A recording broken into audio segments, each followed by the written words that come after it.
notamment Bruyère de Schoonmaker, Huysmans, Inven et Van den Bosch qui ont mené un train très rapide pendant les 3 premiers kilomètres pour empêcher Ocaña de placer son démarrage meurtrier. Richard? Oui. Je vais demander parallèlement à Gilbert Lariega peut-être s'il est possible de voir une vue aérienne pour voir les écarts alors que Van Impe est lâché.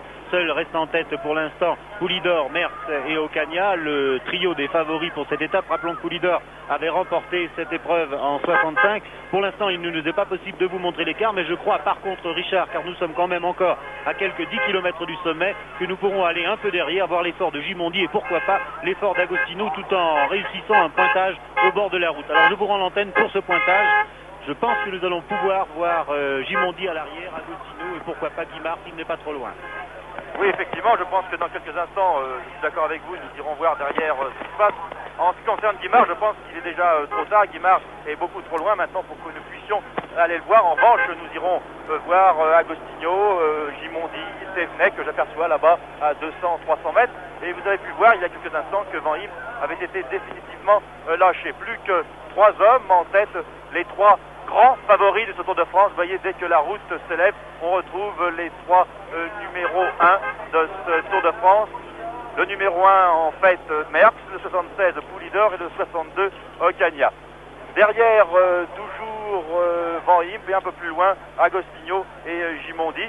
Je pense que nous devrions maintenant, Gilbert Lariega et Jean-Michel Lelios, vous êtes d'accord, aller derrière car nous reviendrons sur les 3 hommes alors que Ocaña vient de placer de nouveau un démarrage. Nous avons bien fait de rester encore un peu avec Ocaña qui a regardé sous son bras de sa façon bien caractéristique pour voir si Merckx était toujours là. Eh bien Merckx est toujours là. C'est d'ailleurs le seul qui est resté dans sa roue. Poulidor est légèrement décroché, mais Poulidor va revenir, je pense. Richard? Oui. Je viens de compter le nombre de pédalés à la minute de Merckx et Ocaña. Je pense que vous pourrez me le confirmer d'ailleurs. Merckx est sur un peu plus petit développement, vraisemblablement le 22 à l'arrière. 22 dedans, il y a pour Ocaña 60 pédalés minutes et pour Merckx 68.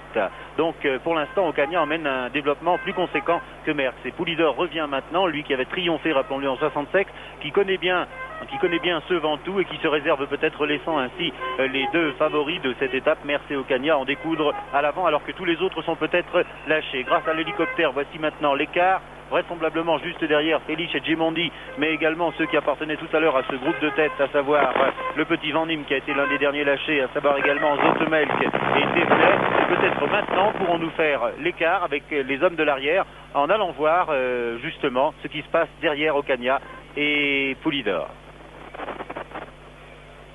Nous allons dans quelques instants aller voir ce qui se passe derrière, mais ça ne pourra pas rester trop longtemps car vous avez pu le constater.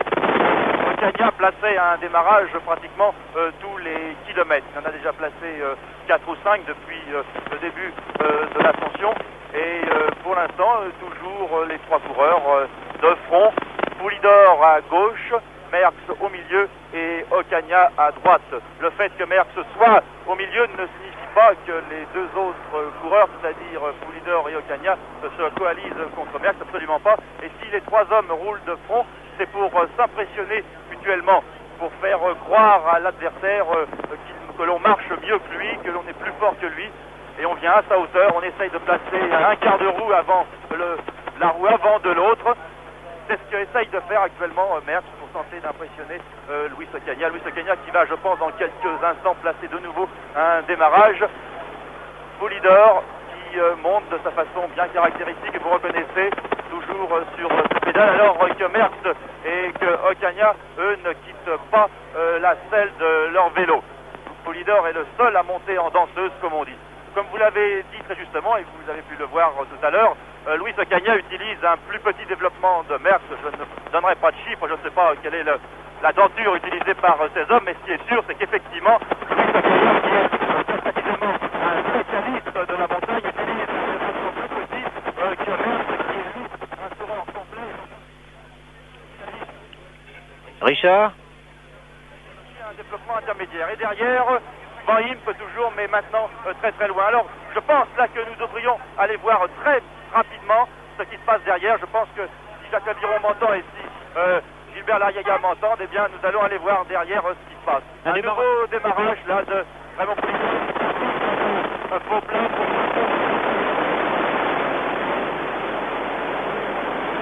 Oui, je crois, Richard, que malheureusement pour l'instant, vous savez qu'il y a des zones d'ombre dans l'ascension du Ventoux au fur et à mesure que nous approchons des lacets vers le sommet, et étant donné la présence d'un émetteur très puissant au sommet du Mont Ventoux, justement, il y a parfois quelques ennuis pour correspondre avec vous aussi. Pour l'instant, en attendant que tout se passe pour le mieux dans le meilleur des mondes, nous allons rester avec ce trio de tête et Merckx qui assure bien évidemment le